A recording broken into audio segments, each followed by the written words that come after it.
अरशद शरीफ साहब जो हैं उनकी शहादत को तकरीबन 2 साल मुकम्मल होने वाले हैं और उस पर सुप्रीम कोर्ट ने भी सो मोटो एक्शन लिया था। उसके बाद 2023 में उन्होंने जो आखिरी हेयरिंग की, उसके बाद हेयरिंग नहीं हुई। तो फिर जब काफ़ी अरसा गुजर गया तो फिर हमने इस्लामाबाद हाई कोर्ट में पिटीशन दायर की। हम किसी को ब्लेम तो कर नहीं रहे, ना ही किसी पे इल्ज़ाम लगा रहे हैं। हम तो सिर्फ ये कह रहे हैं जी कि अरशद शरीफ के कत्ल की इंक्वायरी के लिए एक जुडिशल कमीशन बनाया जाए। तो जो पिछली हेयरिंग थी, उस हेयरिंग में जब chief justice Islamabad high court Aamir Farooq साहब ने वजारत दाखिला और वजारत कानून से ये कहा कि आप हमें 6 अगस्त को आगे बताएं कि आप कमीशन बनाना चाहते हैं या नहीं बनाना चाहते, तो उसी दिन शाम को एक प्रेस रिलीज जारी हुई और कहा गया जी कि सुप्रीम कोर्ट जो है वो उसने 3 रुकनी बेंच बना दिया जो इंक्वायरी करेगा। और बाद में फिर उसकी हेयरिंग नहीं हुई उस 3 रुकनी बेंच की, और कहा गया जी कि कोई डिस्प्यूट चल रहा है कि 5 मेंबर बेंच होगा या 3 मेंबर बेंच होगा। तो अब आज जो है जो हेयरिंग हुई तो उसमें हुकूमत की तरफ से जो नया मौक़िफ़ इख्तियार किया गया वो ये है जी, ये हमारी पिटीशन जो है वो मेंटेनेबल ही नहीं है, इसलिए कि मामला जो है वो सुप्रीम कोर्ट में पेंडिंग है। तो उस पर बैरिस्टर शुएब रज़ाक साहब ने अपने आर्गूमेंट दिए कि वहाँ पे जो है वो जुडिशल कमीशन का मामला पेंडिंग में नहीं है, वहाँ पे इन्वेस्टिगेशन है और हम तो जुडिशल कमीशन की फॉर्मेशन मांग रहे हैं। तो इस पे जो सरकारी वकील साहब थे उन्होंने जो आर्गूमेंट्स दिए तो चीफ जस्टिस साहब उससे मुतमिन नहीं थे। तो अब हम जो है वो ये समझते हैं कि मकसद हमारा क्या है कि अरशद शरीफ साहब को इंसाफ मिलना चाहिए। तो अगर सुप्रीम कोर्ट जो है वो जुडिशल कमीशन बना देती है तो हमें कोई इतराज़ नहीं, बना दें आप। अगर वो नहीं बनाते तो फिर इस्लामाबाद हाई कोर्ट में आके हुकूमत बताए कि जुडिशल कमीशन बनाना चाहती है या नहीं बनाना चाहती। आज चीफ जस्टिस आमिर फ़ारूक साहब ने बार बार जो है वो यही हुकूमत से पूछा है कि आप ये बताएं कि आप जुडिशल कमीशन बनाना चाहते हैं या नहीं बनाना चाहते। पिछली हेयरिंग में उन्होंने हुकूमत से कहा था कि प्रेपरेशन करके आए, पूछ के आए, लेकिन आज हुकूमत ने उनको इस बारे में कोई जवाब नहीं दिया, बल्कि उल्टा ये कहा कि पिटीशन ही मेंटेनेबल नहीं है। तो जो हुकूमत का एटीट्यूड था आज और इससे पिछली हेयरिंग में, उससे ये लगता है कि वो अरशद शरीफ साहब के मर्डर की इंक्वायरी के लिए जुडिशल कमीशन बनाने में इंटरेस्टेड नहीं है। ठीक है, और बार बार चीफ जस्टिस आमिर फ़ारूक साहब के पूछने के उनके पास कोई जवाब नहीं था। तो मैं तो सिर्फ यही कहूँगा कि हमारा मकसद सिर्फ और सिर्फ यह है कि अरशद शरीफ के लिए इंसाफ चाहते हैं। सुप्रीम कोर्ट जुडिशल कमीशन बना दे, वो नहीं बनाती तो इस्लामाबाद हाई कोर्ट बना दे। सर, आप समझते हैं जो 3 रुकनी बेंच बना वो केस खराब करने के लिए बना था अरशद शरीफ साहब का? देखिए, मुझे इस बात का नहीं पता, लेकिन ये एक अजीब इत्तेफाक है कि जिस दिन इस्लामाबाद हाई कोर्ट के चीफ जस्टिस साहब जो हैं वो हुकूमत से ये कहते हैं कि आप हमें अगली हेयरिंग पे आगे ये बताएं कि आप जुडिशल कमीशन बनाना चाहते हैं या नहीं बनाना चाहते, तो उसी शाम को जो एक ख़बर जारी होती है कि जी 3 मेंबर बेंच जो है सुप्रीम कोर्ट का वो हेयरिंग करेगा, और फिर हेयरिंग जो जब होती है तो कहा जाता है नहीं, वो 5 मेंबर बेंच ने करनी थी। तो ऐसा लग रहा है हमें कि दानिस्ता या ना दानिस्ता तौर पे कोई ना कोई तो है जो कि अरशद शरीफ साहब के कत्ल के मुकदमे की जो इंक्वायरी और जुडिशल कमीशन का क़याम है उसके रास्ते में रुकावट डाल रहा है। कौन है ये मुझे पता नहीं। और ये जो आज जस्टिस आमिर फ़ारूक साहब बार बार पूछ रहे थे हुकूमत से कि आप जुडिशल कमीशन क्यों नहीं बनाना चाहते। आप देखें ना कि मैं सख्त लफ्ज़ नहीं इस्तेमाल करना चाहता कि जब जस्टिस आमिर फ़ारूक साहब ने हुकूमत के वकील से ये कहा कि पिछली हेयरिंग पे ये बताया गया कि जी 2024 में 7 सहाफ़ी जो हैं उनको कत्ल किया जा चुका है, तो अगर हुकूमत कमीशन बना लेती है तो कम से कम ये मामला तो तय हो जाएगा। तो हुकूमत के वकील ने कहा जी हमने चेक किया है, हमें इस बारे में कुछ कंफर्मेशन नहीं हुई कि ये बंदे जो फिगर बताई गई थी ये सही है या गलत है। तो उस पर आज चीफ जस्टिस साहब ने मुझे ये कहा है कि आपने अब इनको तहरीरी तौर पर बताना है कि 2024 में कितने सहाफ़ी अब तक शहीद किए जा चुके हैं।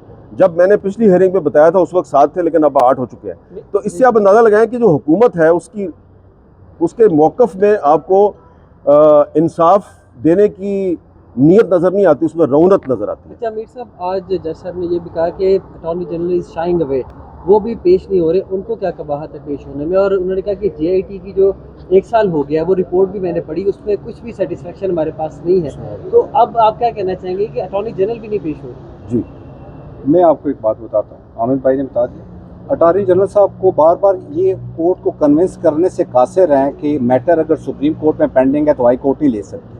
184(3) की कंकरेंट जुरिस्डिक्शन है और 184(3) में लिखा हुआ है नो प्रेजुडिस टू 199। उसका पहला वर्ड ही ये है कि अगर आपने 184(3) के तहत सो मोटो एक्शन लिया है तो हाई कोर्ट को आप पाबंद नहीं कर सकते वो मैटर ना सुने। ये कॉन्स्टिट्यूशन में लिखा हुआ है। तो इसी वजह से बार बार चीफ जस्टिस साहब अटॉर्नी जनरल को बुला रहे हैं ताकि उनके सामने मुद्दा रखें। इनके डिप्टी एडिशनल अटॉर्नी जनरल पिछली 3-4 तारीखों से इस लेवल पे अदालत से डांट खा रहे हैं कि आप इमेजिन नहीं कर सकते, क्योंकि उनके पास जवाब नहीं है। दूसरा चीफ साहब ने एक और बड़ी अच्छी बात की, उसने कहा आप लोग किस चीज़ से डर रहे हैं? आप सच से डर रहे हैं या आप क्या छुपाने की कोशिश कर रहे हैं? हम मांग क्या रहे हैं? हम ये मांग रहे हैं कि हामिद मीर पे अटैक हुआ था तो जुडिशल कमीशन बन गया था। उस जुडिशल कमीशन का असर क्या हुआ हमें ये भी पता है, लेकिन प्रॉब्लम ये है कि आपने सुप्रीम कोर्ट मैटर को आगे नहीं लेके जा रही। हाई कोर्ट बार बार इस बात का तंबिया देती है कि जनाब वो सुप्रीम कोर्ट में उस तरह मैटर पेंडिंग नहीं है जिस तरह 184(1)(2) में मैटर होता है, 185 में होता है या 186 में होता है। ये सिंपल 184(3) है जिसकी jurisdiction limited as far as 199 is concerned. और ये बात चीफ साहब को पता है, ये अटॉर्नी जनरल साहब को पता है, इसीलिए वो आ नहीं रहे। और चीफ साहब बार बार उनको कह रहे हैं कि अगर ये आर्गूमेंट आप मेरे सामने as attorney general for Pakistan ये आर्गूमेंट रेज करे तो मैं उसको बताऊं कि मेरी जुरिस्डिक्शन है, तो आप जो जूनियर स्टाफ भेज देते हैं, मैं उनके सामने ये मुद्दा खोलना नहीं चाहता। तो असल में पॉइंट ये है कि जब चीफ अटॉर्नी जनरल साहब आएंगे तो उनके पास ये मुद्दा नहीं है, इसका जवाब उनके पास नहीं है कि मैटर सुप्रीम कोर्ट में पेंडिंग है। मैटर सुप्रीम कोर्ट में सुओ मोटो जुरिस्डिक्शन में पेंडिंग है, वो और कोई चीज़ होती है। तो इसी वजह से वो बार बार अच्छा वो शाये हुए क्यों कर रहे हैं? क्योंकि कल वो अगर कह दें, क्योंकि आर्गूमेंट्स होंगे ना, हम भी प्रिपेयर्ड होंगे, वो भी प्रिपेयर्ड होंगे, उसके बाद फिर आप क्या कहेंगे? फिर वो हामिद भाई वाली बात आ जाएगी कि यार आपको क्या मसला है। हाँ, इसमें देखें, to cut the story short, हमारा मकसद ये है कि अरशद शरीफ के कत्ल की तहकीकात के लिए एक इंक्वायरी कमीशन बनना चाहिए। ये हमारा सिंपल सा एक मुतालबा है जो हमने इस्लामाबाद हाई कोर्ट में अपनी पिटीशन में रखा हुआ है। अब उस पिटीशन पर हेयरिंग में जो हुकूमत के वकला का जो रवैया है, उससे मैं जो है वो ज़्यादा से ज़्यादा यही कह सकता हूँ कि डिलेइंग टैक्टिक्स हैं। लेकिन आज chief justice Islamabad high court Aamir Farooq साहब ने कहा है कि आप वफाकी हुकूमत को डबो रहे हैं, ये अल्फाज थे कि आप उनको डबो रहे हैं। तो वज़ीर आज़म शहबाज शरीफ साहब से गुजारिश है कि इस्लामाबाद हाई कोर्ट के चीफ जस्टिस के ख्याल में जो आपके वकला हैं वो आपको इस हाई कोर्ट के सामने डबो रहे हैं। मेहरबानी करें, आप को क्या प्रॉब्लम है? आप वज़ीर आज़म हैं, आपके पास इख्तियार है, आप अरशद शरीफ के कत्ल की इंक्वायरी के लिए जुडिशल कमीशन के क़याम का ऐलान कर दें, मामला ख़त्म हो जाएगा। और फिर जुडिशल कमीशन ने फैसला करना है कि अरशद शरीफ के मर्डर के पीछे कौन है। तो जो लोग डिलेइंग टैक्टिक्स इस्तेमाल कर रहे हैं वो जुडिशल कमीशन के क़याम को रोकना चाहते हैं। तो जुडिशल कमीशन के क़याम से को वही रोक सकता है जिसके दाढ़ी में कुछ तिनका है। अच्छा, हामिद साहब, आप इन्वेस्टिगेशन जर्नलिस्ट माने जाते हैं पाकिस्तान में भी और बाहर की दुनिया में भी। 14 मुकदमात अरशद शरीफ के हुए और मुल्क छोड़कर जाना पड़ा। अब उनकी इंक्वायरी के ऊपर भी जो है वो डिलेइंग टैक्टिक्स आप कह रहे हैं इस्तेमाल हो रहे हैं। तो आप एक इन्वेस्टिगेशन जर्नलिज्म के होते हुए क्या समझते हैं कि जो अरशद शरीफ का मर्डर किन लोगों की वजह से हुआ? देखें, ये तो पिछली जो हेयरिंग थी उसमें चीफ जस्टिस आमिर फ़ारूक साहब ने बार बार हुकूमत से पूछा कि ये बताएं कि वो क्या सर्कमस्टांसिस थे जिनकी वजह से अरशद शरीफ को पाकिस्तान छोड़ना पड़ा। तो उस पर जो इन्वेस्टिगेशन अफसर था उसने कहा जी उन पर मुकदमात दर्ज हो गए थे। उन्होंने पूछा मुद्दई कौन थे, तो उन्होंने बताया जी एक मुकदमा जो है वो SHO ने खुद दायर किया था और बाकी मुकदमात जो हैं उसमें हम आपको बताएंगे। तो ये जो सवाल आप मुझसे पूछ रहे हैं, ये सवाल आप आपरा चौक में या लाहौर के माल रोड पे या कराची के तारक रोड पे किसी बच्चे से पूछ लें कि अरशद शरीफ को जिन मुकदमात में मुलव्वस किया वो मुकदमात किसने बनाए थे, किसने करवाए थे। भाई मिलिट्री इस्टेब्लिशमेंट ने बनाए थे। आप बार बार क्यों सुनना चाहते हैं? मिलिट्री इस्टेब्लिशमेंट ने बनाए थे।